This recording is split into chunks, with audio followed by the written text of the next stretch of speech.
Well, good evening, good evening, good evening, everyone, and welcome again to Block Sports. You're here with Michael Jefferson, and it's just a beautiful day so far here in the city of Indianapolis. Right now, we're getting ready to, welcome, as much as I hate to say it, we're getting ready to welcome some really bad weather that's getting ready to head our way. But it is what it is, right? We live in the Midwest, and that's pretty much what we expect to have is getting snow. And we had my brother, sister, and a couple of us, we had a chance to surprise our dad a little earlier today with a snowblower. He wasn't expecting it, and one of the things that he didn't realize is that my brother had already put it in the garage for him. And he had been walking by it for the past couple of days, and then all of a sudden, my brother came in, said, "Hey, got something for you." Looked at the box, and he looked at it, looked inside of it, looked at it. What is this, a lawnmower? And then he realized, wait, this is a snowblower. And then he realized, wait, oh, yeah, that's right. And because on Thursday, today is Tuesday, so on Thursday, guess what happens? They're going to hit by roughly about 6 to 10 inches of snow. So, Merry Christmas to your dad. and right now he's 77 years old, and because he's in great shape for someone of his age, that's why we were like, yeah, you can handle this, man. And he's going to be out there shoveling his own snow, enjoying himself, and plowing him and his wife out, him and my stepmom out of the snow. And it's just going to be fun for him because he won't have to worry about being snowed in. Now, getting out of the neighborhood may be a problem, but at least he doesn't have to worry about getting out of his own home. So to him, I say, Merry Christmas. And as most of you all know, we've had the end of HBCU college football. And the end of that was this past Saturday in the Celebration Bowl. And that was between Jackson State University and North Carolina Central. And for those who have been living under a rock, I don't know how you could have missed it, but for those of you who may have been living under a rock, Jackson State didn't win it. And it happened to be the winner of the MEAC, and that was the North Carolina Central Eagles. So congratulations to the Eagles of North Carolina Central for defeating the Tigers of Jackson State. Everyone had pretty much put the bow on it, had coronated Jackson State as the champion from the SWAC conference, and it had done everything except handed them the trophy. But out of the jaws of winning, North Carolina Central said, not so fast. And they took it. And they really did. They really did take it to the Tigers. And joining me today, I have a good friend of mine, and he's been on the show quite a few times before, and I have with me Mr. Eric Tabor. And Mr. Tabor, you are live on Block Sports. So how are you doing, sir? I'm great. It's good to be with you again, MJ. I always have fun whenever I come on board, and I try to make time when you let me know. Yes, sir. To be here. There's sometimes our schedules can't conflict, but whenever I get the opportunity, I'll jump on with you. Yes, sir. Well, tell me this. And I do have some interesting information to also let the viewers know today from what, I'm just going to put that teaser out from financial information about Jackson State and this coach we used to have called Dion. So, but what do you say about the football game that just transpired at the Celebration Bowl? If you want a fantastic game, the Celebration Bowl was what you wanted to see. It was on ABC. It was not on ESPN. It was not on ESPN Plus or ESPNU or ESPN2 or 3. It was on in ABC nationally. So that was huge in one thing, you know. So you had Tiffany Green and Jay Walker calling play-by-play in color.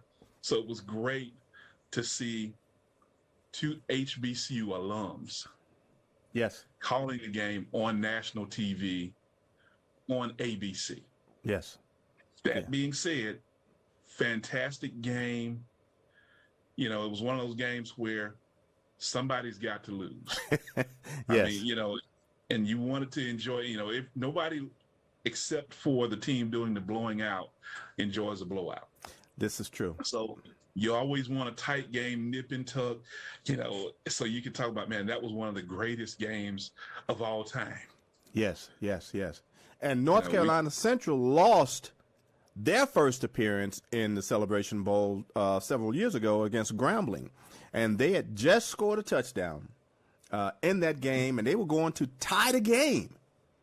And guess what happened? They missed the extra point. Now, let me ask you a question. I got to ask this question to you. When they missed the extra point in that game, did you think deja vu? I actually did. I said that, you know, whenever you miss an extra point or you have something like that, it almost always comes back to bite you. Yes, yes, yes.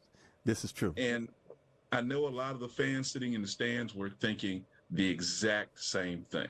Yes, yes. For those who remembered the history of when NCCU was there, I think they actually panned in the stands to show some of the fans' reactions. And if I'm correct me if I'm wrong, but if I'm not mistaken, I think they did, and you could see them just saying, you know, that the expression of words, just emotions could speak 1,000 words, not again, and because you could see, that's exactly what it said to me, not again. But hey, the score was the game went into overtime. And for those of you who, like I said, who's living under a rock, the game went into overtime with the score tied at 34 all. And coverage. Say again? Bonus coverage. Yeah, bonus coverage. And North Carolina Central got the ball first, scored. Then Jackson State had the opportunity. Third down play. Hit guy in the hands, and he dropped it. And was he expecting it? Possibly. Could he have been face guarded, which caused him to lose sight of the ball? Possibly. But he missed the ball. And on the fourth down play, Shador overthrew his receiver. But on another note, I do want to mention, and I'm not going to mention the young man's name from Jackson State, but he has actually received death threats because of that. And to fans, I am a graduate of Jackson State. I am a huge supporter of Jackson State University. And if you cut me, yes, I probably will bleed blue. But, and did I want Jackson State to win the Celebration Bowl? Yes, I did. But it's a game, folks. It's a game. And were a lot of people upset that Jackson State lost? Yes. Was he, too, upset that he dropped the ball? Yes, you could tell that he was upset that he dropped the ball. But to actually go out and make death threats against the young man, because you know he didn't try to drop the ball on purpose, but yet and still you got individuals that's threatening this young man's life because he dropped the ball. And To those fans who are my alums and who are supporters of Jackson State, let me say this. He was not the cause of Jackson State losing that game. What do you think about that, Mr. Tabor? Well, first off, your last comment, I'm in agreement. And believe it or not, post-game, Coach Prime told that young man the same thing. I don't know if you've seen the video. I thought that should have been a private moment, but the cameras were rolling, and Coach Sanders actually went to the young man and said, "Hey, that ain't on you. That's on us," which I felt like was a class move on Dion, because he saw the young man was hurting. Yeah, he was. And that tells me that, he has an affection for his players. And I salute him for that. Yes. Now, can I give you a little more background on this young man that we're talking about? Yes, sir, please. And, for those of you who were bashing him on social media and all over the internet, stop. Now, I say that to say this. This young man, his mother and girlfriend were in the stands at the game. They actually hid in the bathroom until people cleared out the arena because they were fearful someone would do something to them. First thing. Secondly, and here's something you don't know about him and his backstory. He had, notice I said had, 2 brothers and a sister. One died in a car accident. The other 2 died of mental health issues, and I'm going to leave it at that. So don't throw stones at this young man, because he's a kid, and I've said this covering HBCU sports and covering pro sports for years. I don't say anything negative about college kids because they're still kids. Exactly. Now, when you get paid to do it, the gloves come off. I got in a lot of trouble years ago because I blasted Jameis Winston when he got drafted by the Tampa Bay Bucks. But I didn't say anything about him while, with all the issues that happened with him at Florida State. But when he decided to have a little fun on his social media page after he got drafted, I took the gloves off and I let him have it. Understandable. But in this situation, you don't know what's going on in people's lives. So my hat's off to the young man. I'm going to call him Double H. Yes. I'm gonna say my hat's off to Double H. To even make the squad at Jackson State, to even be able to dress to play in a game is a feat. Yes. All to itself. Yes. And everybody has made mistakes in their life. You've had situations, you made a bad decision, but his was just in front of a national audience.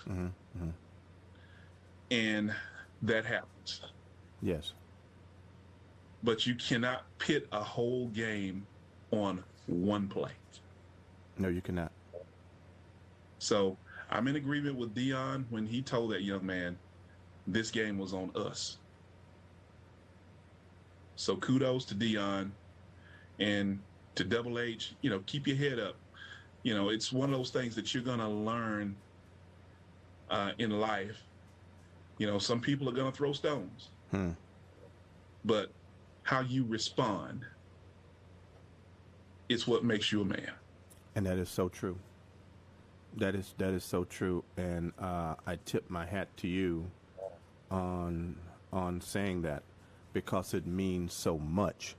And we have to understand that, would you want someone to do that to you if you made a mistake? Or your own children, if a mistake was made? It's not you're not curing a disease. You're not trying to cure cancer. This is a football game. And these are people who have lives. And I just say the same thing, just what you said. If that was your child, would you want someone threatening their lives, their life, if they made a mistake? I would say I don't think so. But yet and still, you have the unmitigated gall to, and this is the downfall of, the downside of social media, is that we can hide behind social media and send out all types of vile threats and vile comments. And you don't know what effect it's having on the people that you're sending this information out on.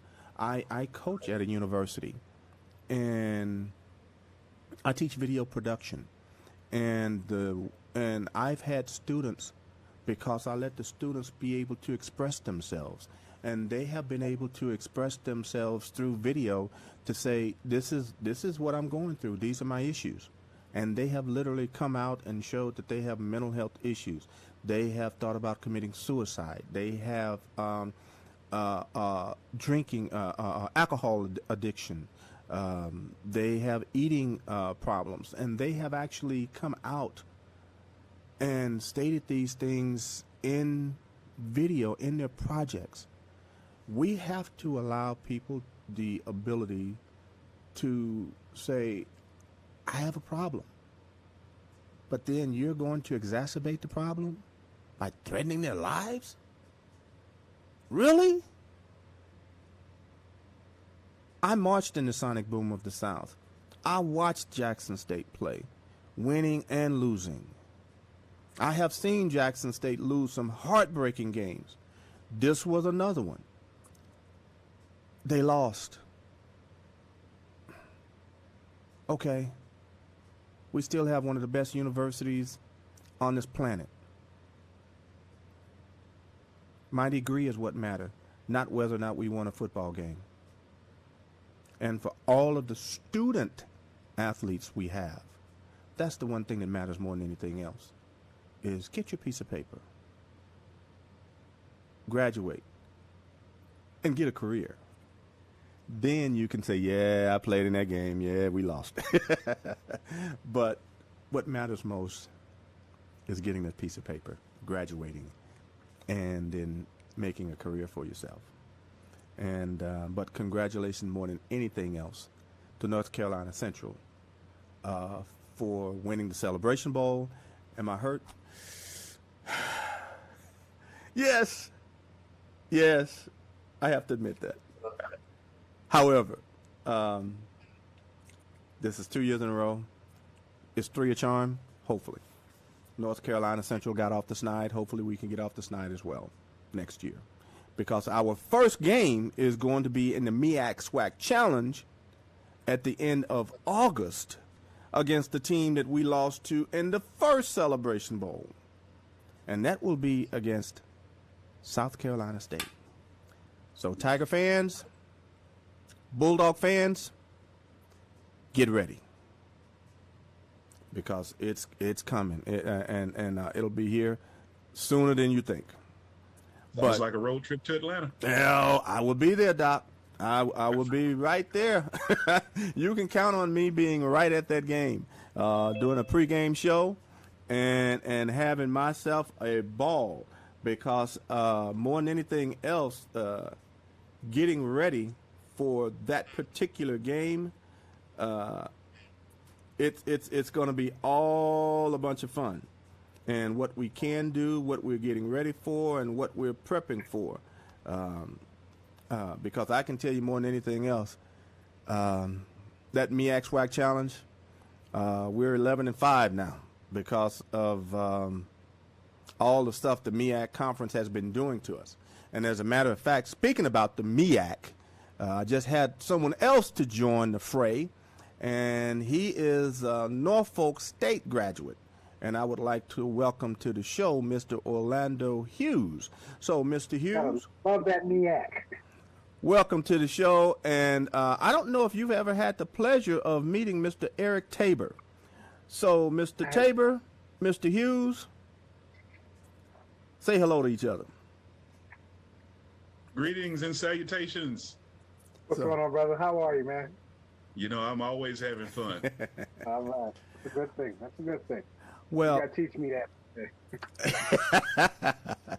Yeah. Well, look, we're all in this together.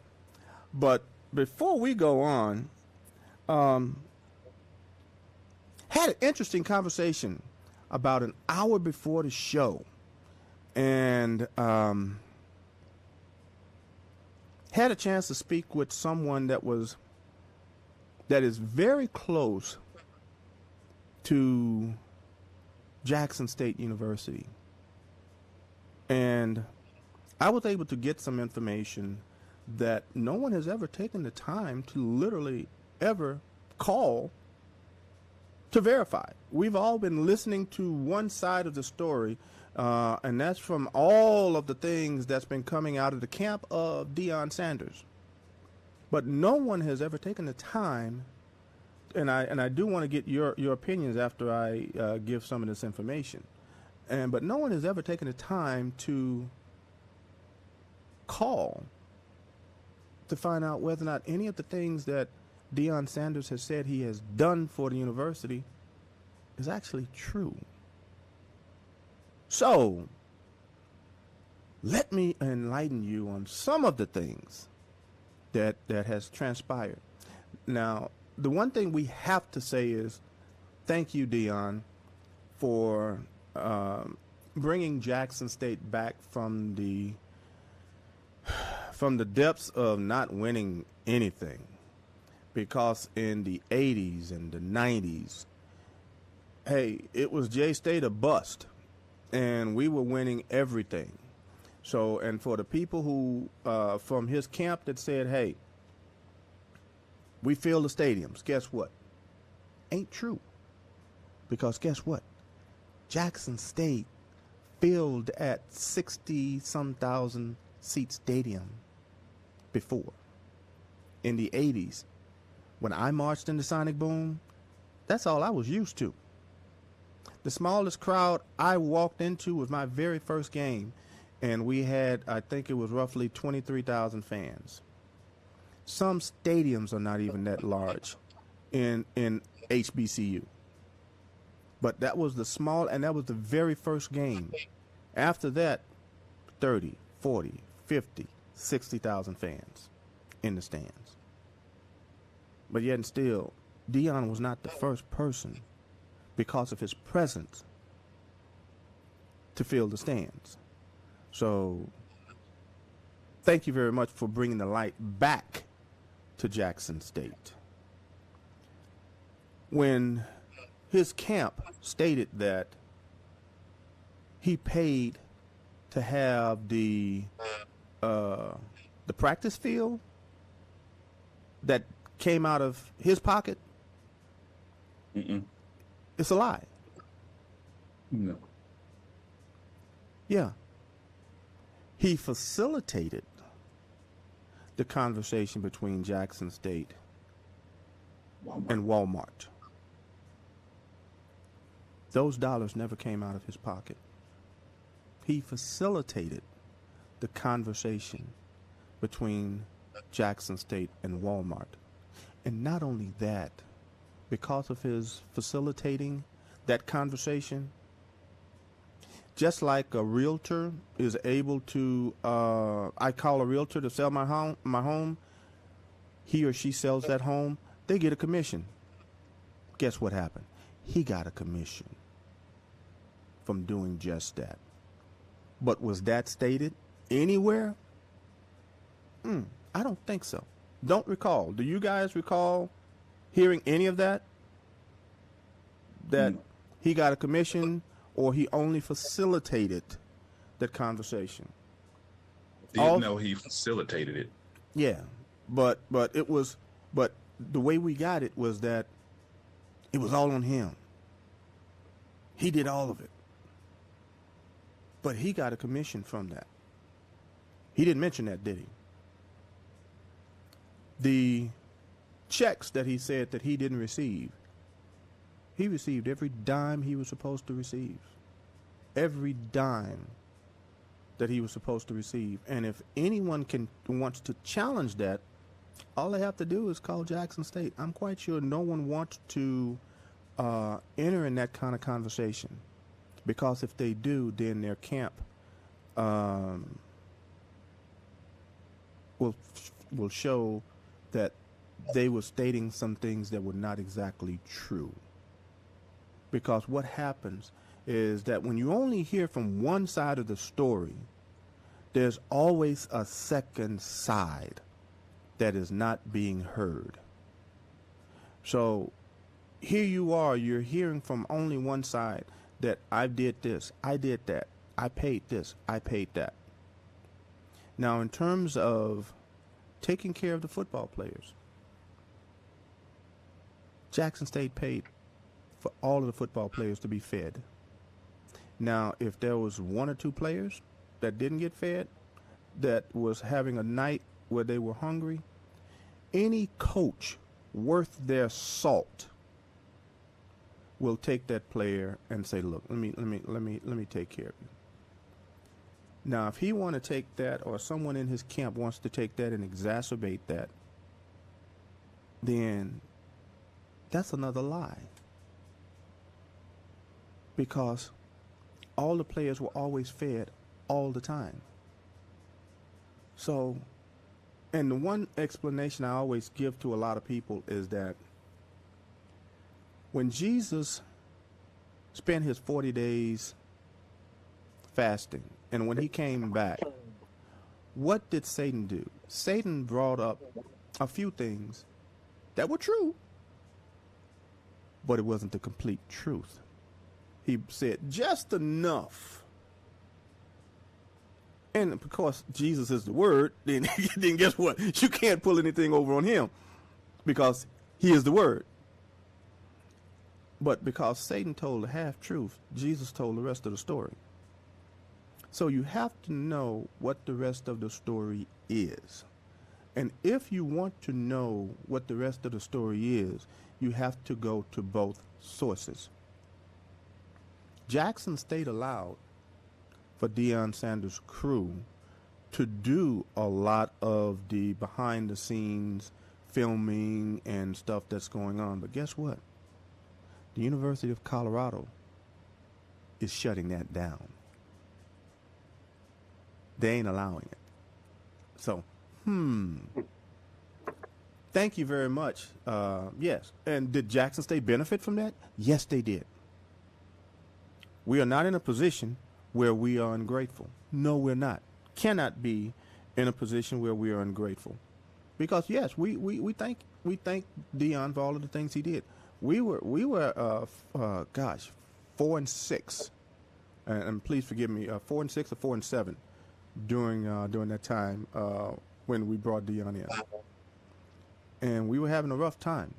We were on the upslope, but when Deion came in, and the one thing he said, which was true, beat me now, because later on you won't be able to beat me, and it was true. So thank you very much for all that you did for Jackson State, for all of the relationships that were formed during your 3 seasons, your 2 years, but your 3 seasons, 3 football seasons at Jackson State. We do thank you. Not ungrateful. But the one thing that I do more than anything else, tell the whole truth, not part of it. The whole truth. You're not the savior of HBCU. If you were the so-called savior of HBCU, why aren't you still here? Jackson State actually paid you more than the $300,000 that Michael, is reported. Can I interrupt you real quick? Yes, sir. Now, he is the savior. Didn't you hear that man's words? Say again? Didn't you hear that man's words? He broke down in tears. He is the savior. I'm gonna let you. I want you to go ahead and run with that. The utmost smile on my face, being facetious as I can be. Yeah. And you know what? I've pontificated enough. I'm going to let you guys go ahead and run with it for a couple of minutes. So go ahead. Go ahead, Orlando. No, I mean, we, as shown on our television, as demonstrated through the movies that are marketed to us, as demonstrated to us through the handful of papers and music, that was marketing to black folks 206. That wasn't even a 300 course. That was a sophomore marketing class. And we fell victim to it. And hearing your speech about what he has not really done or what he's done, it's just a small window. And he brought some good things to HBCUs. Next year will be the key, and actually the year after that, 24 is going to be the real key. 2 years removed from him, what will HBCU sports be? In particular, the SWAC conference down there where you are, because you know everybody that somebody put together a camera and microphone and wanted to come down there and cover Jackson State. But they forgot about everyone else in HBCU land, which is crazy. Exactly. Which is beneficial to me. So you know I say clap, clap, clap, because they kept me busy in year one. But I'm not denouncing what he did or what he's or where he's going to. But,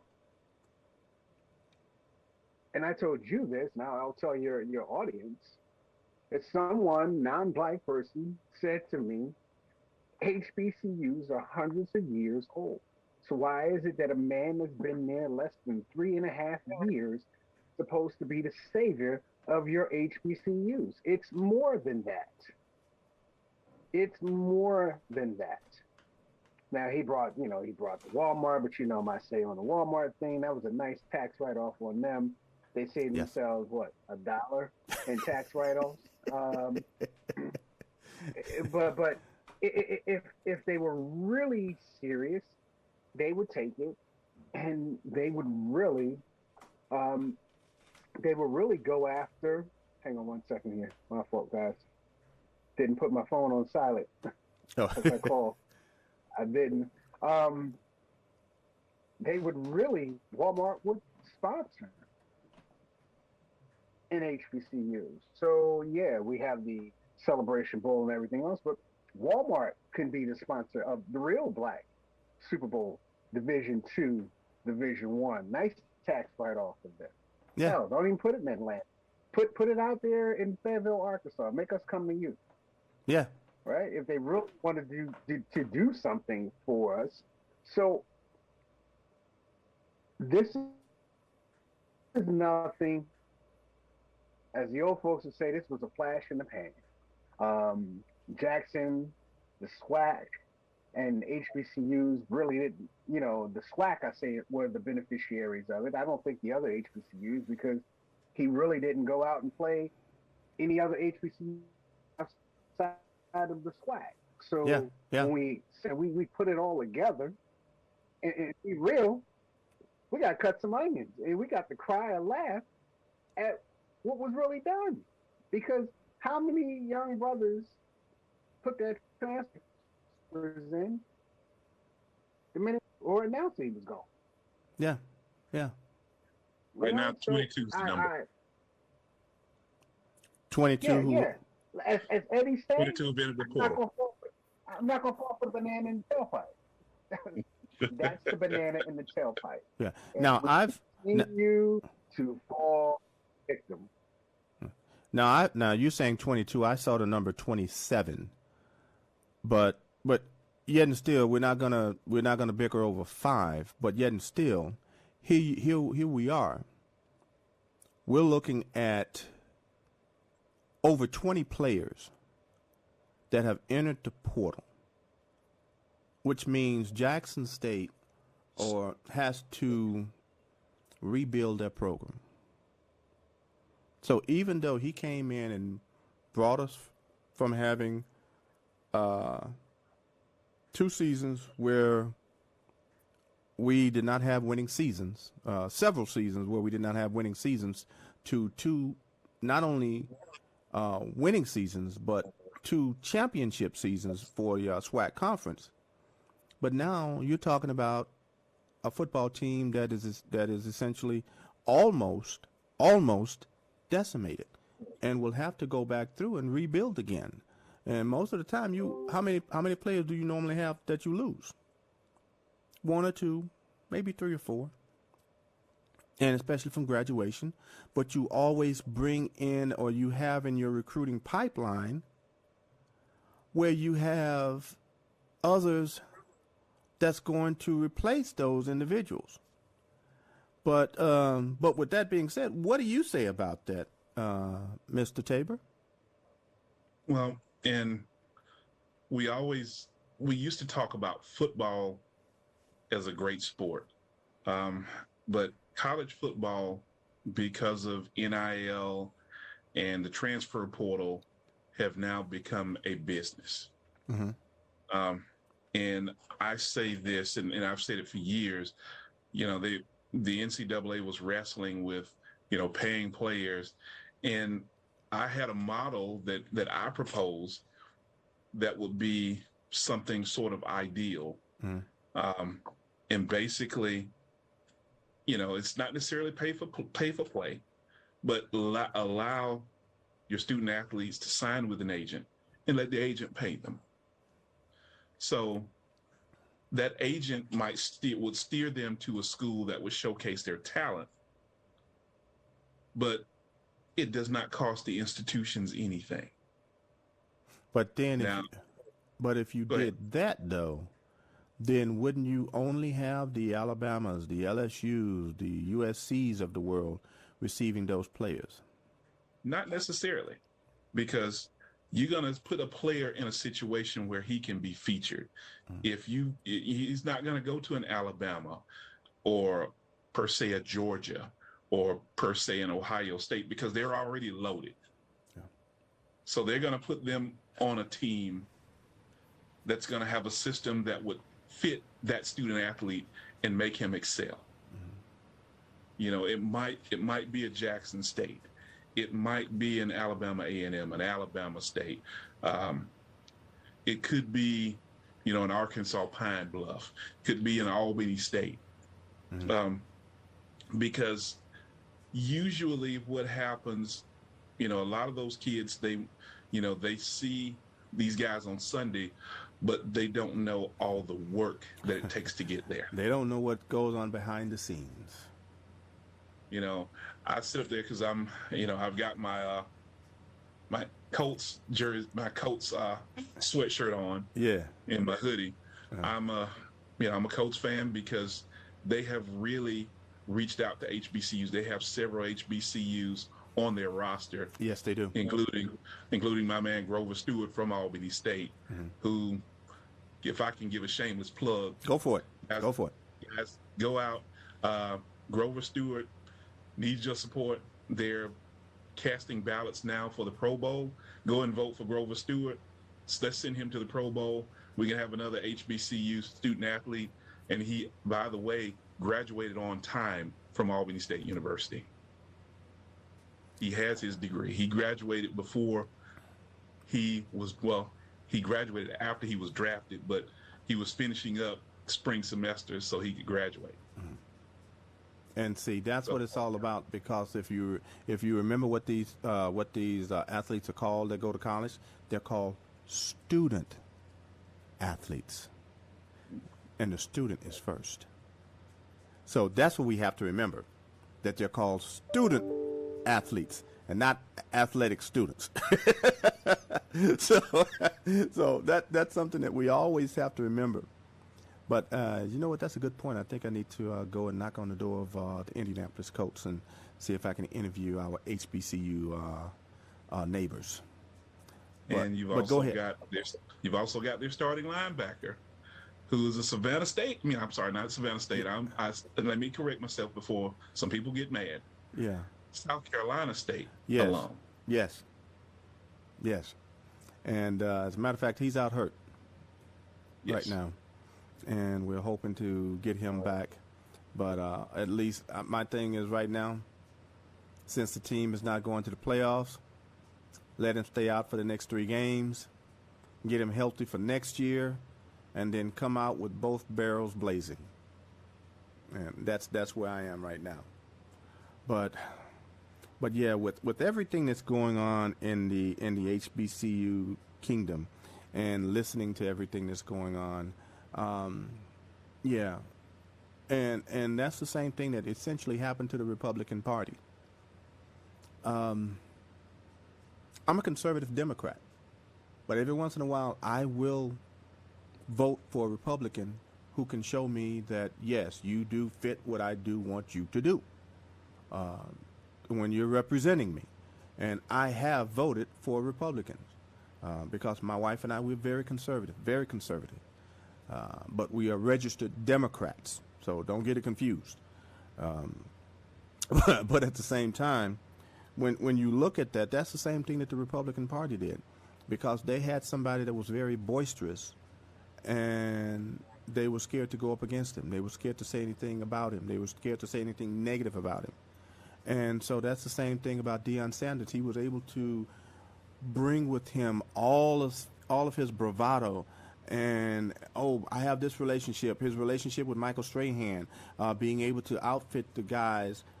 He was able to bring Good Morning America in to make sure that we appeared there, the band, the school, and everything. So because of that relationship he had.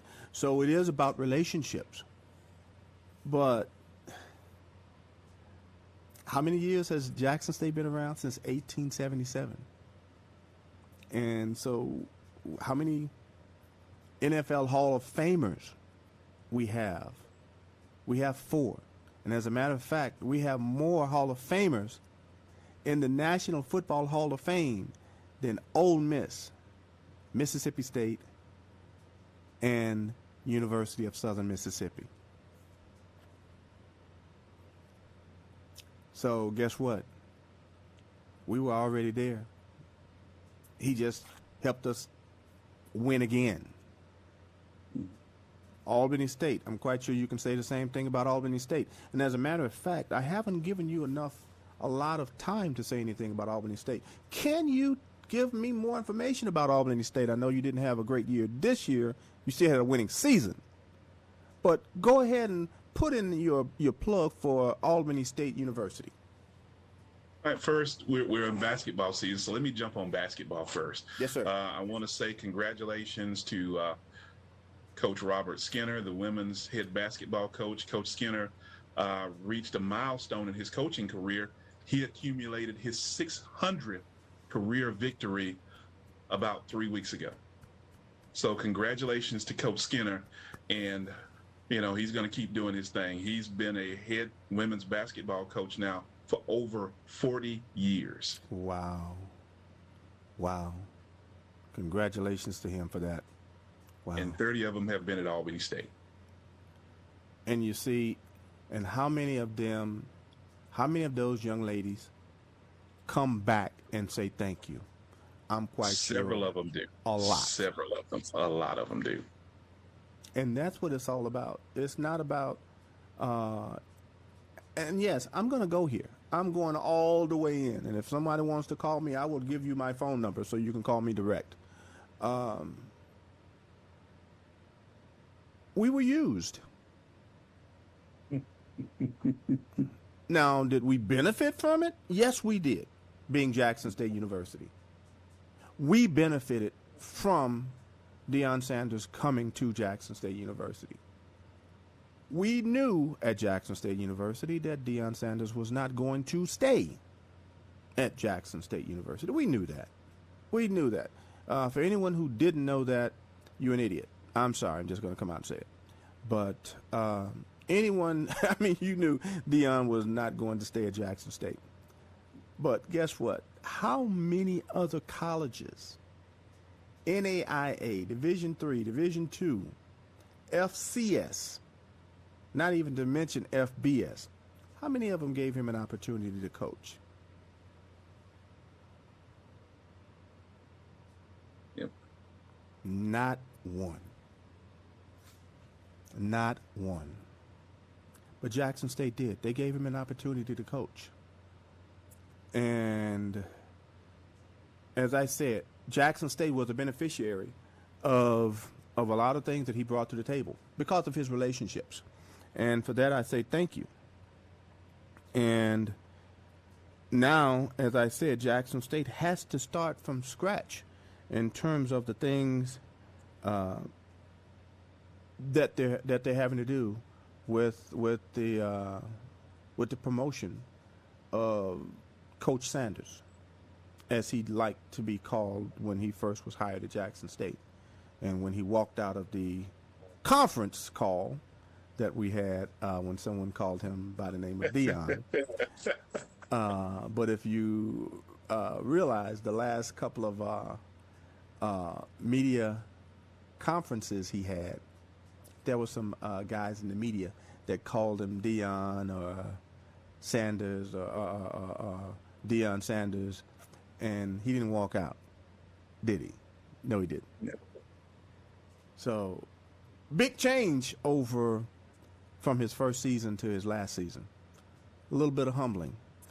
And the one thing I will say is I do wish him success.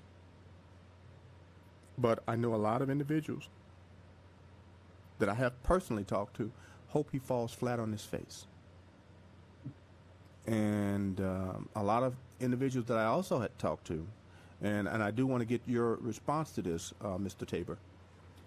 A lot of also individuals that I talked to were actually glad that Deion Sanders as a coach did not walk away with the Celebration Bowl trophy.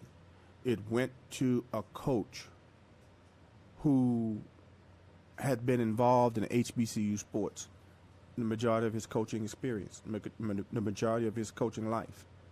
And it went to someone who appreciated HBCU sports.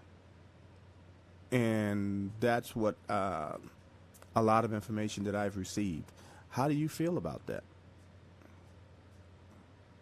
Well, I say this. We all, and you've said this as well. Deion came for a season and a reason. I knew something was up a few years ago when Deion decided to go, Coach Prime decided to go back to school. And he actually completed his bachelor's degree. Now, he didn't just get he didn't go back to Florida State. He went to Talladega College and completed his bachelor's degree. Yeah. So, check. And I say that to say this, because in order to be a college football coach, at minimum, you must have at least an undergraduate degree. Yeah. So, Deion checked that box off. Yeah. He had coached high school, never had been a head coach. He had been a coordinator. He actually started up a charter school or a private school for athletes, and he didn't understand the financials, and that didn't pan out. Yes, that's true. So he wanted to be a college head coach, not a coordinator, not an assistant coach, not a quarterback's coach, not a secondary defensive backs coach, corners coach. He wanted to be a head coach. Mm-hmm. Now, he has the bravado. Yes. He is a very good marketing person. He is top notch.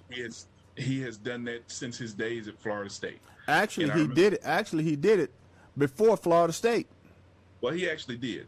But one of the first national quotes that he got was at Florida State. Yes, that's when true. He said, "If you punt the ball to me, the next thing you'll hear is the band playing." Yeah, I remember that. And so he started marketing himself. So here again, this is the same thing that's going on.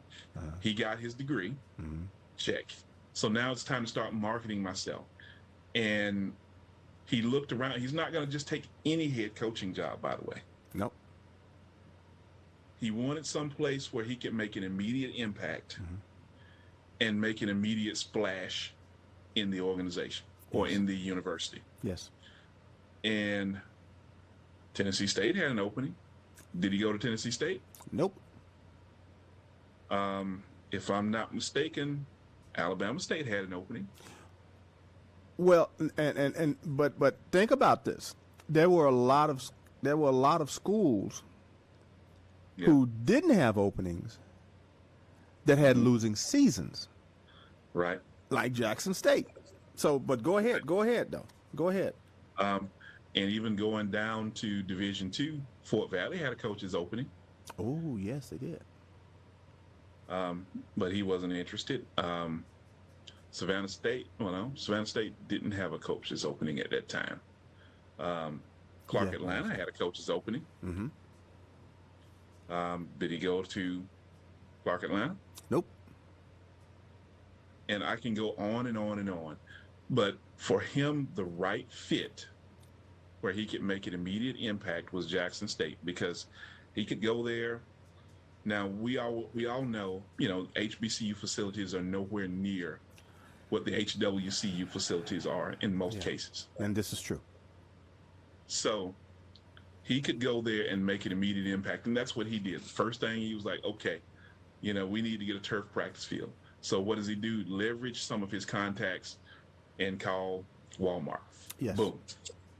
All right. One of the next things he did, leveraged his contacts with Ford and got two, was it F-150 trucks donated to athletics to Jackson State? Yes. So all of a sudden now he's creating that aura, hey, I'm making changes. I'm making moves. And so we all bought into the Kool-Aid. Now in hindsight, some folks, no, I'm not a Deion Sanders fan, but we all bought into the Kool-Aid. We wanted him to be successful.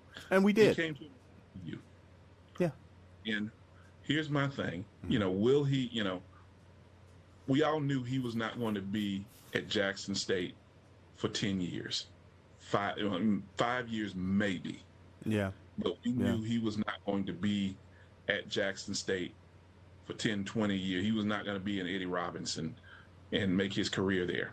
He was using that to move up to the next level. Same thing when he was playing pro sports. When he played with the Atlanta Falcons, he loved Atlanta. He wanted a Super Bowl ring. So the next step, he goes to San Francisco. Yep. He and Jerry Rice didn't get along at all. Yeah. Got a Super Bowl ring. Yes. Then he goes to Dallas, and I think he gets another Super Bowl ring. He bounced around to a few more teams after that, but the biggest thing I say, he has a plan on how he's going to build up and get to that next level. Yes. And with that being said, Colorado is that next step, but the question mark is going to be, can he handle the scrutiny of a Power 5 school? Can he handle the scrutiny? Because in Jackson, Jackson, Mississippi, yes, where he was, the city was predominantly African American. And they essentially opened the doors to Deion. He was essentially what I call the big fish in a small pond. And he essentially he could essentially do whatever he wanted to. Now, granted, he couldn't do certain things. He could not tell the IHL certain things. He could not tell the university certain things because there were only certain things that could and could not be done. Just like when he wanted his, and I can't remember her name, I apologize, his girlfriend. He wanted to do a show, and the university said no. They had essentially given carte blanche to everything else, but there were certain places that they just said, no, we just can't do this. And because of that, he was upset. Now, could that have been what caused him to leave? Don't know. But that's beside the point. But I'm sorry. But go ahead. Go ahead. But here again, and you're kind of building on my point. Coach Prime, he looks at an opportunity, and where he can come in. And here again, Jackson State was in a situation where they were in a bad state as far as athletics. They had just lost to, in football, they just lost to Division II that previous season. Kentucky State. I'm sorry, Kentucky State. Yes. Yes. And people were in an uproar. You lost to Kentucky State. And I can tell you, from my contacts, Jackson State, as long as Coach Charlie Jackson was at Kentucky State, they would never play Kentucky State again because of that. Now, since Coach Jackson is gone, there may be a chance for Jackson State to play them again. But no, because Tennessee State played Lane, and Lane beat Tennessee State this year. Yeah. Another Division II school that really beat up on its big brother, so to speak. Yes. Yes. But getting back to Coach Prime and everything there, he wants an opportunity where he can wipe the slate clean. Yes. And put his own mark on it, put his own stamp on it, so to speak. And he's going to be able to do that for a time at Colorado. Now here's the thing that's going to really, really look at some things. Travis Hunter did say he was entering the portal, which we all knew he was going to do. Yes. But he said it's not automatic that he's going to go to Colorado. He said he loves Coach Prime, but he posted on his social media that he was weighing out his options. Yes. So we'll wait and see with bated breath where he goes. But my spidey sense is tingling, and I think he's probably going to go to Colorado. Another young man, that from Jackson State entered the portal, who I know, Byron Hobson. Okay. He's a South Georgia kid from this area. Extremely intelligent young man. Extremely. 4.0 student, if I'm not mistaken, at Jackson State. So, he's entered the portal. He won 2 state championships when he was in high school. Great job on his part. Mm-hmm. He was part of 2 state championship teams, 4 region championship teams. He was part of that. He played ball with my son here in South Georgia, and my son was also part of that team. 2 state titles, 4 region titles in their 4 years there. And he was the glue of that defense. Unfortunately, Power 5 schools weren't interested in him because he didn't meet that NFL metric. You have to be a certain height, a certain weight, a certain size, a certain build. He's small for a linebacker, but he hits you like a sledgehammer.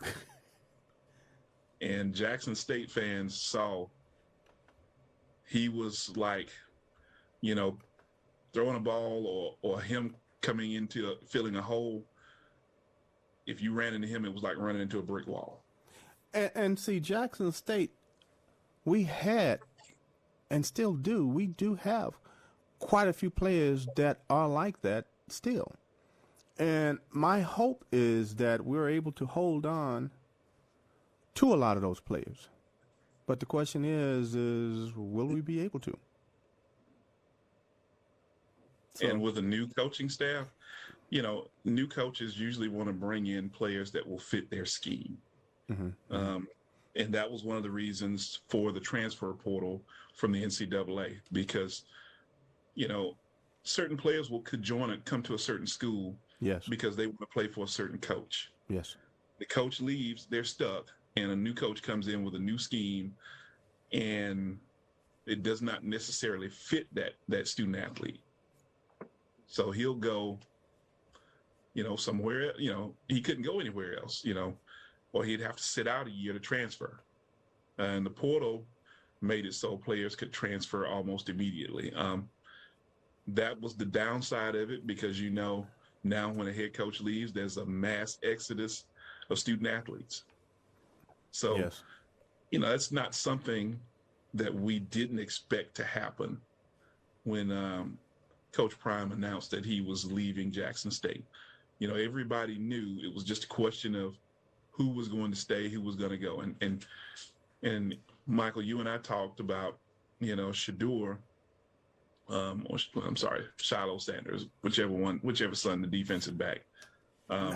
Yeah, it's Shiloh. Yeah, Shiloh, whether or not he was going to stay, because he was not at the press conference when Deion Sanders was introduced as a head coach. This is right. So, and Deion Sanders said that, yeah, he's in the doghouse right now. So you wonder what, because my understanding, and you probably have more boots in the ground and more information than I do, that he really enjoyed the HBCU experience in Jackson. Mm-hmm. And people forget, he transferred from a PWI. He came from the SEC. His freshman year, he played 13 games for South Carolina. Now, one thing, and since you guys have been involved in football a lot longer than I have, please correct me if I'm wrong. But Shiloh, what you just indicated, entered into the portal from South Carolina to Jackson Mm-hmm. State. He can play immediately. He played immediately. Yes. Now entering the portal, and let's just say he goes to Colorado, he has to sit out a year. Am I correct in that? Because that's something that I heard, and I thought that is correct, that because he's entering the portal for a second time, he has to sit out a year in order to be able to play. Because remember, that was the rule, that if you transferred anywhere, you couldn't play the next football season. You had to sit out a year. Now, is that correct in that Shiloh, if he enters the portal and if he goes to Colorado, he cannot play 2023?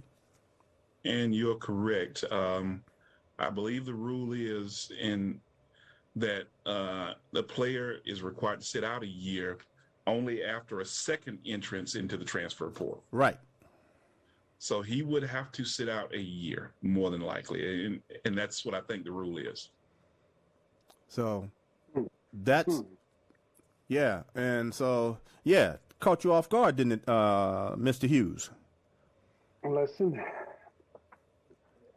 as the world turns. Yes. And I didn't even really know about that. So you asked that question. I had no reference, because we're so used to it being transferring to HBCUs, Division I, going down to Division II, so forth. I never even looked at the rules of the double transfer portal, or entering the portal twice. So.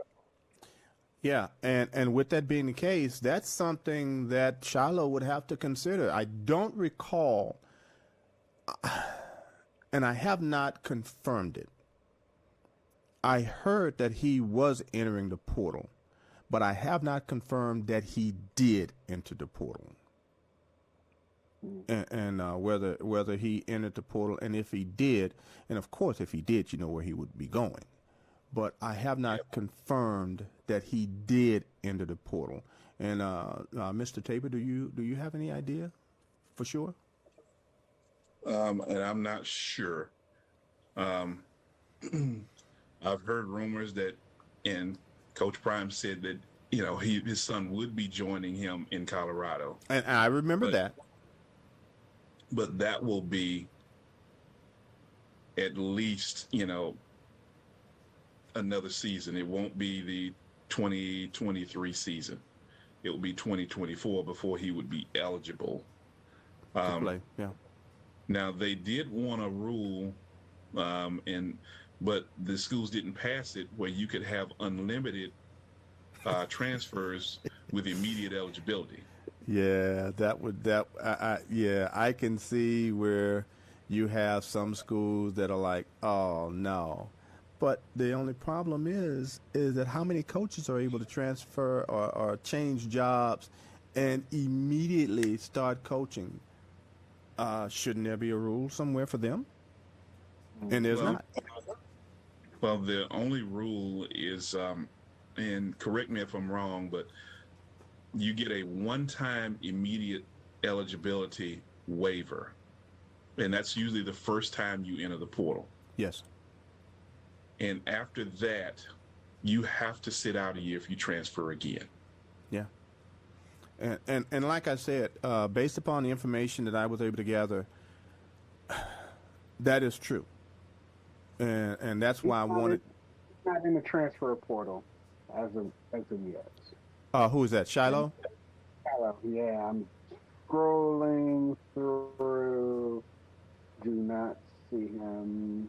I just want to make sure. You know. Thank goodness they didn't have this in our day, because I probably wouldn't have been Spartan. Yeah.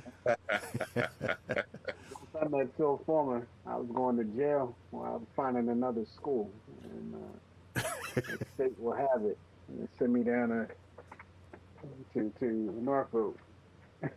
But that'll be interesting to see whether or not Shiloh stays at Jackson State and not follow his brother and his father. Because, yeah, there is a downside to transferring to Colorado because of having to sit out. So there is a negative side to that. I mean, yes, he was able to follow his father. He was able to play with him for 2 seasons. He played with him for 2 seasons at Jackson State. So, actually, heck, he would only have 1 more year. Is it 1 more year or 2 more years of eligibility? Yeah, 2 more years of eligibility. So Yeah. he can actually graduate from Jackson State next year and join his father as a grad. As a grad student, yeah. Walk- Yeah. Yeah. So, yeah, the only person you got, Kervick Wiggins Jr., is in the portal, defensive back from Jackson State. Travis Hunter should be in there. He announced he was joining the transfer portal. Yeah, I remember that. Oh, yeah, excuse me. That was the number 2 person on the list. I'll scroll right on by that. Child. Yeah. Adrian Hampton, Northwestern. Yeah. So, I don't know if, I mean, just looking at these names, you know, you got Smoke Bowie out of Texas A&M, very good defensive back. He is in, excuse me. Hang on, he's there. Who is this? Shiloh is there. Okay. They don't have it in order, but I hate to do the screen turn on you guys. I'm going to show you the screen turn. Hold on. Can't even give you the screen. Because I have my background. Yeah, Shiloh Sanders is on there. Okay. So that means he has 1 year. Unless we're missing something, where he won't be able to play. Essentially, you lost your whole starting secondary. Yes. Mm-hmm. Yeah, and that's what I was saying earlier about Jackson State having to rebuild their team. It's not about rebuilding the coaching staff, because guess what? Yes, they do have to rebuild their coaching staff too. And so you're looking at rebuilding the coaching staff and rebuilding a football program. And the one thing I fear as a Jackson State alum is that we're going to get beaten 75-0 in some of these games. And I can tell you one team that's going to be coming after us tooth and nail is going to be, well, I can tell you several teams that's going to be coming after us tooth and nail. It's going to be Alabama State. It's going to be Southern University. And it's going to be Alabama A&M. There you go. Yeah. Yeah. So, now did they bury the hatchet between those two? It appeared that they did. You don't think they did? Mm-mm. Coaches tend to have a long memory. This is true. And this is true. You have to remember when they played A&M this year, if I'm not mistaken, they ran up the score on them. You're headless, Orlando. I can't see you. Sorry about that. No, go ahead. But yeah, they ran up the score on Alabama A&M this year. Am I correct? No, that was last year. Okay, last year. That was last year because of what happened in the spring game. In the spring game, Alabama State beat them like they stole something. And then during the season when Coach Prime had his surgery, Coach Maynor, he was not really disparaging, but he was saying some things that were not the most flattering things that he could have said about someone who was in the hospital and someone that was actually going through some things. And so Jackson State, they literally could have scored 70-some points on them, and they didn't. But they still beat them. They still beat them up pretty good. And but this year, the game was a little bit closer, to say the least. Yeah. And my son and I, we were having a conversation because he's a graduate of Florida A&M. And so I said, okay, well, son, I guess we're turning the mantle over to you guys. And he said, yep, it's going to be ours. And I can see it for the next couple of years. But the one coach that I do respect out of everybody, and actually for all of the coaches I was able to speak to, I have mad respect for all of them. Coach Dooley, Coach Robinson, Coach Maynor, I have mad respect for them because they're competitors. But I can see Coach Dooley. Southern is going to be a tough out. If they don't win the East, stay on top of the West next year, and I mean when I say come out of the West, I mean just beat people like they've stole something out of the West. If it's not next year, it's going to be the year after. Prairie View was not that stable when I say stable, I mean a place that's known for football players. Southern is, and I can see him recruiting some dogs in Southern. And because Prairie View, he still had some, but it was more on coaching that got them there. His coaching with some dogs in Southern, it's going to be rough.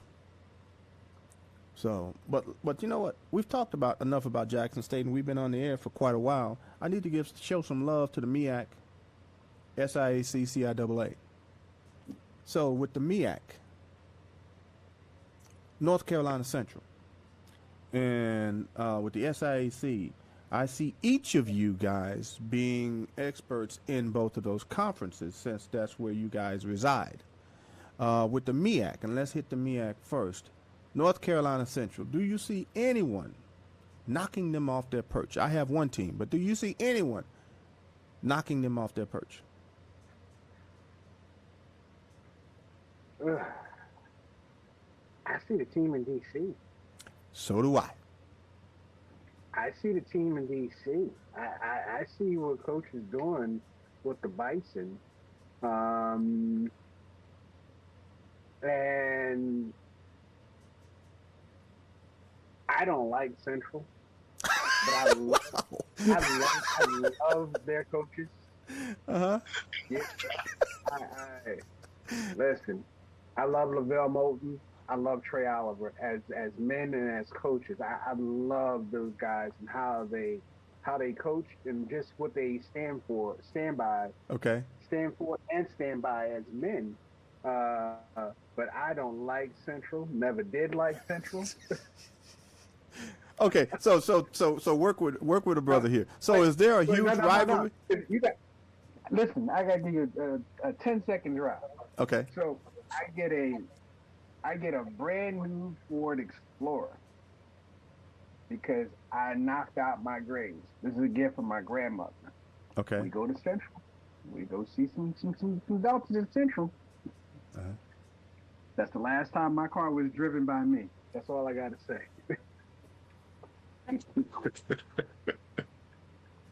3 weeks after I had the car in Virginia. Mm. I don't like Central. You will never like Central. Yes, sir. I understand. I drive all those two now. But no, listen, I think I'm sorry. I think it's Howard coming, man. I really do.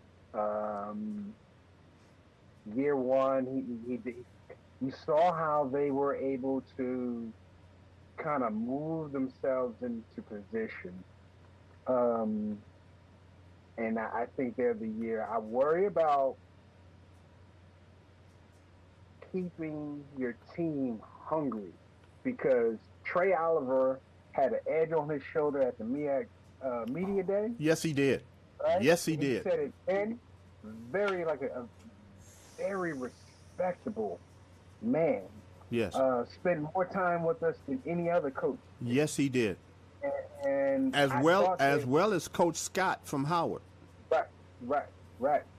But I thought that Armstrong would have done it. Oh, yes. But Bell-State pulled the plug on him. He'll be a nice addition to someone's staff. Mm-hmm. But yeah, I see Howard coming, man. I see them coming next year. So, and just looking at this transfer portal, South Carolina State are losing a couple of people. And they didn't have, I think South Carolina State, Buddy Pugh, next year will be the year that he will just kind of pop out of nowhere where he got a team with no expectation and he'll just coach the hell out of them with like 3 defensive linemen and end up in the league playing for somebody, making noise for the next 7 years. I mean, they always do. Yeah. But I again, to answer your question, it's Howard that'll threaten North Carolina Central next year. And listen, you Eagle fans out there, I didn't say I don't like your school. I don't like Central. Understand. But you're not, and I'm going to get to the SIAC in a couple of seconds, but you don't give Coach Odom any kind of love? Love Coach Odom. But, aside from me wearing this, I'm green and gold all day, every day. But you understand, I can't put that out on this radio. You got a program that you can maintain, and I got a brand I'm trying to grow. But I don't need to talk bad about them. So understand. I would defer to my brother with that shoehorn on his shirt there as a Colts man. I have nothing to say about Norfolk State other than I went there and I love my green and gold. Understand. Everything I was said. And we will let it go from there. So with the SIAC and with the new dog and the dog pound, Benedict. So what do you say about what's going on there? Oh, interesting, because there are a lot of changes that have gone on in the offseason in the SIAC. The biggest thing is the change in scheduling for conference scheduling. Mm-hmm. They went from, they dropped the divisions, so there's no longer a divisional champion to go to the conference championship game. The top 2 teams, as far as winning percentage in the conference, will play in the conference championship game. So that was a big one, and they've gone to a scheduling model that's 4-4-2. So basically, you're going to have 4 permanent games that you'll play 4 teams every year. And that's already been set in stone. Then you have to play 4 additional opponents every year, and you can play 2 non-conference opponents. That's a good thing and a bad thing. It makes it harder for scheduling because you only have 2 non-conference games you can schedule. So that's going to be interesting. The coaching carousel in the SIAC. And I'll start off with Morehouse. They still have not hired a new head coach. Coach Freeman stepped down at the end of the football season back in November. And that's a tough loss for Morehouse. Outstanding coach, outstanding mentor. He's someone, that the student athletes could really look up to because he did everything the right way. He was a class act all the way around. So they still have not found a head coach there yet.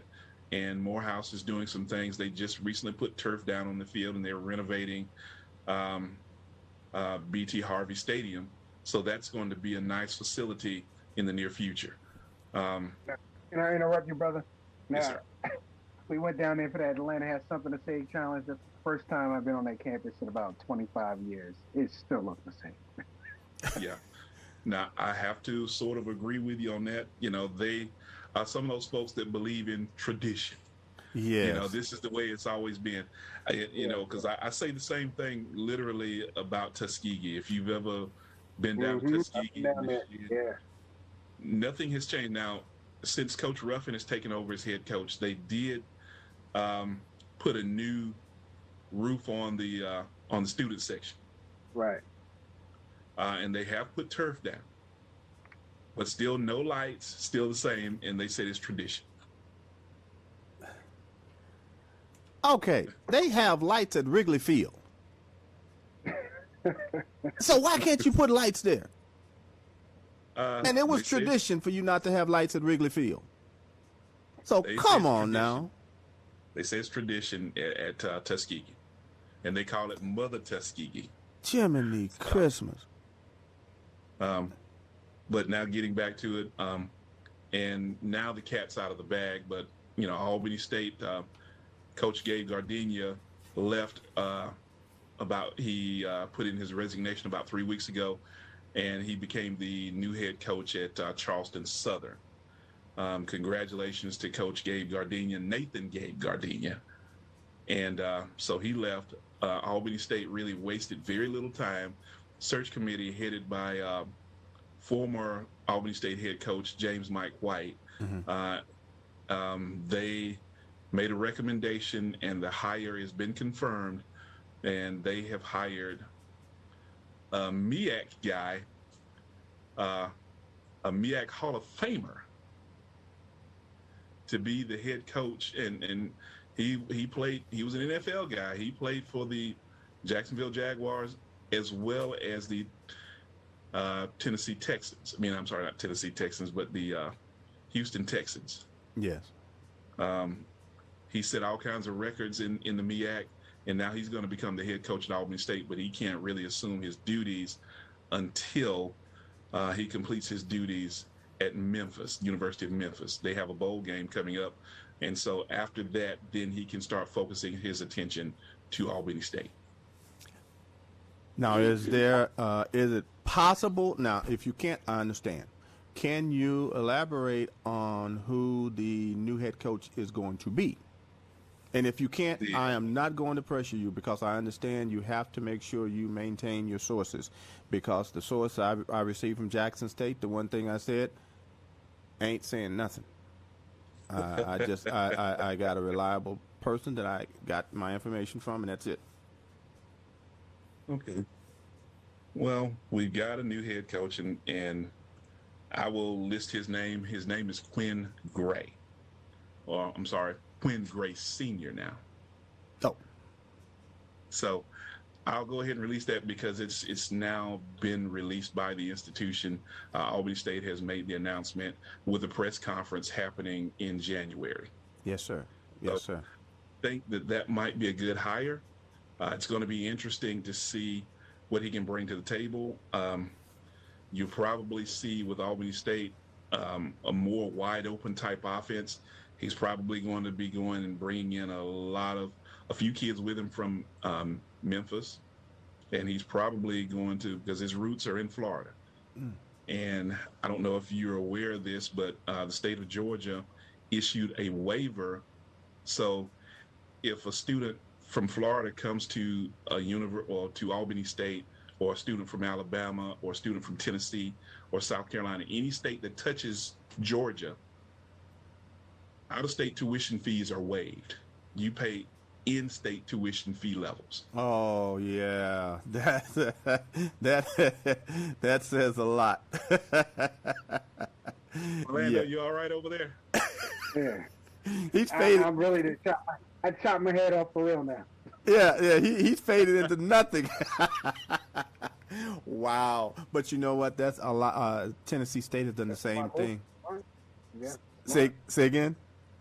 Yeah, it's smart. Listen, they understand. Yeah. You know. Yeah. Tennessee State is doing the same thing here. Is any state? I know for the state of Indiana. I don't know about bordering states, but I know for the state of Indiana, if you are in the state of Indiana and you decide to go to Tennessee State, your tuition is waived. Don't have to worry about it. At Jackson, State fees. Out of state fees. Jackson State, you only have to pay $500.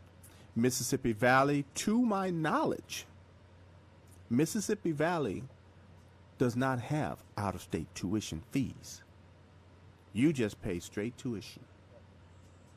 And that's Mississippi Valley State. So different rules for different schools. Alcorn doesn't have any out-of-state fees. I don't believe so as well. Hence the reason why Jackson down there about 2 years ago from Philly, and talking with their parents, like, give it a shot. Yeah. Mm-hmm. And I can tell you right now, and I can tell you right now, Alcorn, great university. Mm-hmm. Great university. And I can't say anything negative about Alcorn except they're our rival. And they're Jackson State's rival. And I have no love for Alcorn. So, no, I have no love for them. Now, if you ask me about them when it comes to a university, great university, absolutely phenomenal. But I can't say it about that university to begin with an H. I don't know. They got a Hampton. Captain Crunch as a mascot. About 20 minutes away from Norfolk. Yeah. Understand. Yeah. So when you have a rival, I mean, it is what it is. And I told you, I have 5 alumnus on this block right now, and I'll probably take the trash out tonight wearing my sweatshirt, my hoodie. Look, I get it. People don't, and for those who cannot understand it, I'm so sorry for you. But it is what it is, and we're leaving one more school out, one more conference out, the CIAA. Yeah. And we had a new guy on the block there. So I'm not going to take the reins on that one. So who wants to take the reins on the CIAA? In terms of what's... CIAA. Mm-hmm. Listen, I saw Benedict. I saw Union. Benedict defensively were very good. Jada Byers at Union, he is the truth. As a sophomore, he had 21 touchdowns. Just under 2,000 yards, leading rusher in the nation. They're the truth. I'm going to pay attention, though, because Bluefield State immediately begins their run in the CIAA next year. And from a physicality, just looking at their basketball team, what else is there to do out in Wheeling, West Virginia, but to lift weights? So I got to see what kind of an impact that they will have. Winston-Salem State had a very disappointing season. Yes, they did. Fayetteville State will always be tough. Yes. Virginia State is always good, but not good enough. I call them the Cowboys of the CIAA, where they're good, but when they get down to playoff time, they can't do anything. Oh gosh, that's mean. But it is what it is, right? Yeah. But I think it's a Virginia Union, Fayetteville State, Winston-Salem will bounce back, and maybe Virginia State, because Shawan is out there, and they didn't want to. No. Go ahead about Shawan, because they what? They didn't want to participate in all sports. Correct. Yeah. Now let me ask each of you this: with Shawan, how do you guys feel about Shawan being out now? But for those of you who do not know, Shawan, who is not an HBCU, HWCU. played in an all HBCU conference. And so now Shawan is out because they didn't want to play participate in all sports. So how do you guys feel about that? I can't knock Shawan because when Norfolk State, Central, Winston-Salem, Hampton all jumped to the MEAC, Shawan came into the CIAA and allowed them to continue playing football and gave them some balance. Lincoln University had an NOP football team that had no program for years. And they brought their program back in. But I kind of felt Shawan was feeling themselves a little bit.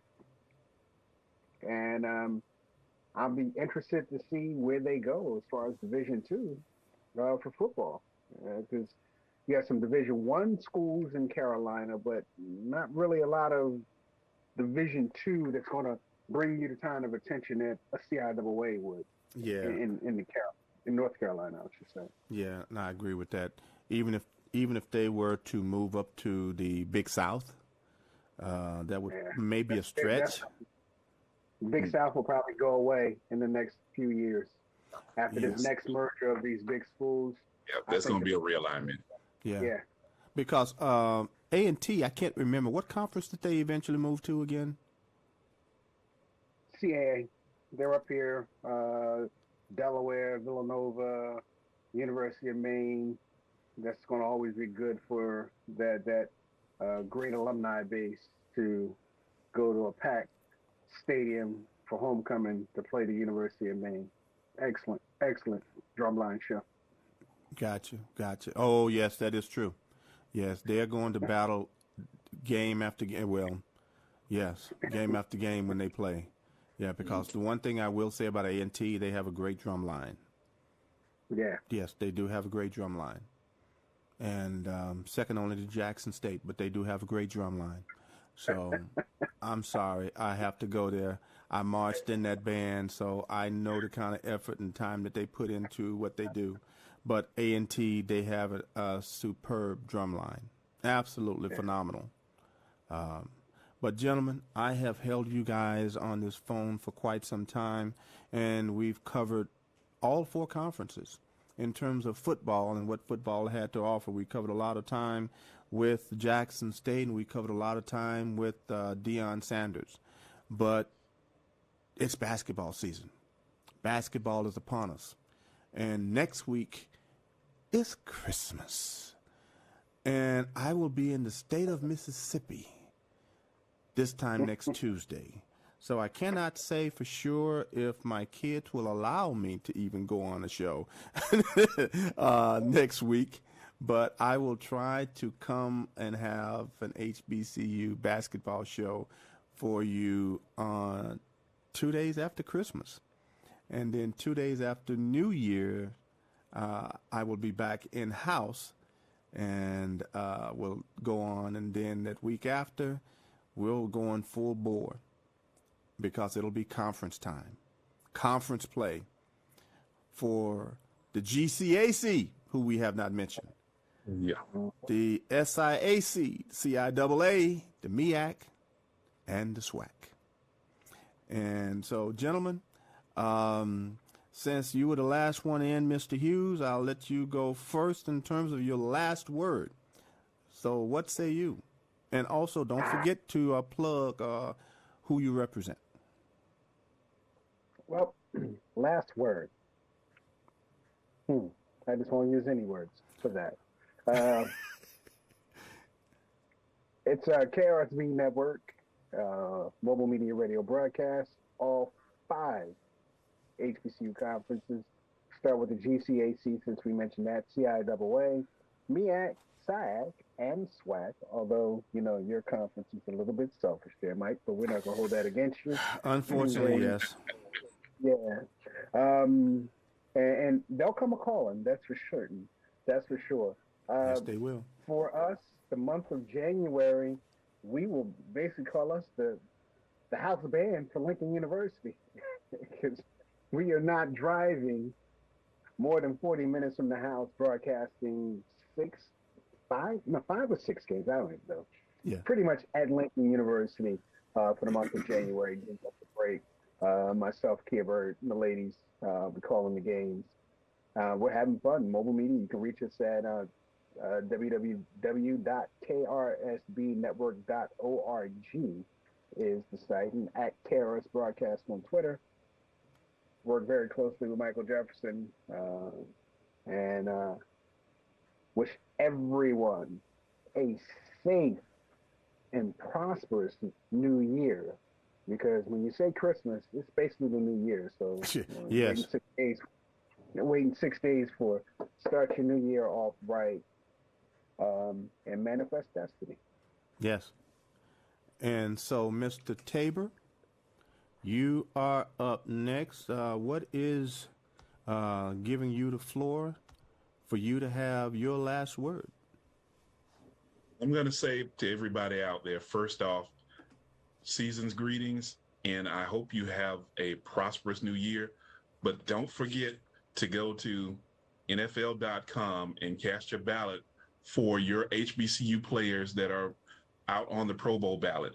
And that's why I'm wearing the Colts the shoe, for my man Grover Stewart. Grover Stewart is on the list of potential players to make the Pro Bowl. So we need to go out there and vote him in so he can play in the Pro Bowl. And it's great to see HBCU athletes there. So with that being said, go out and let's vote again. I'm in Georgia, so we just came off a runoff election where we re-elected our U.S. Senator, Raphael Warnock, over Herschel Walker. And so let's go back out. This time you don't have to go to the polls. You can just go online to NFL.com and click on Pro Bowl ballot and vote for your favorite players and vote for Grover Stewart, defensive tackle. See, that's what I'm talking about. And that's the goal for what we need to go ahead and do now is just to make sure that we go out and vote, get our exercise our power in terms of what we're able to do. And as far as what I have to say is as we go out and as we do our thing, make sure you support your favorite HBCU. Because, and the one thing I will say is this, a lot of individuals have said that we take a lot of things for granted.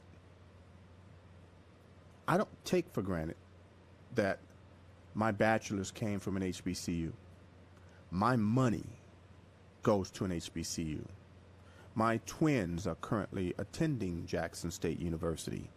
My family either graduated from Jackson State, Alcorn, Florida A&M. I have family that have gone to Alcorn, Texas Southern, who am I missing? Prairie View, and Russ College, and I'm missing some that I do know that I have missed in terms of naming. So my family have gone and have supported some HBCU with an undergraduate degree. Oh, Dillard, because one of my first cousins, she has a PhD from, Xavier. Xavier, because Xavier has the medical school. But guess what? Another HBCU. And so my dollars are always going to go and support an HBCU. And I say the same thing to you. Whatever you do, make sure you support your local HBCU. If you don't have one that you support, we have so many fair weather people that are out there. Because of Deion Sanders, they came alongside of Jackson State and supported Jackson State. For those of you who did, don't run away now. Stay with Jackson State. Help us to rebuild. If you don't support Jackson State, you got Alcorn, you have Mississippi Valley. You also have other smaller HBCUs out there. I don't call Albany State small, even though they may be in Division 2, but heck, they're almost the same size as Jackson State. But guys, and I'm going to come back to the guys now, support your local HBCU. I buy season tickets, even though I can get credentials to go to Jackson State games.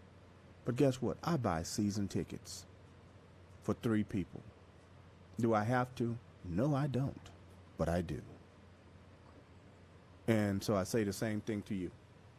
And I'm a part of the National Alumni Association. And if you're not a part of your school's National Alumni Association, join them. Because we need you. So, and with that being said, and guys, stay on after I close out. But for everyone that's out there, thank you for your support. May you guys have a very, very Merry Christmas. Stay safe more than anything else. And I will see you hopefully before the new year. And we'll talk a little bit of basketball as we get ready for conference play. So may God bless you, and may God keep you, and make sure there's no coal in your stocking. God bless.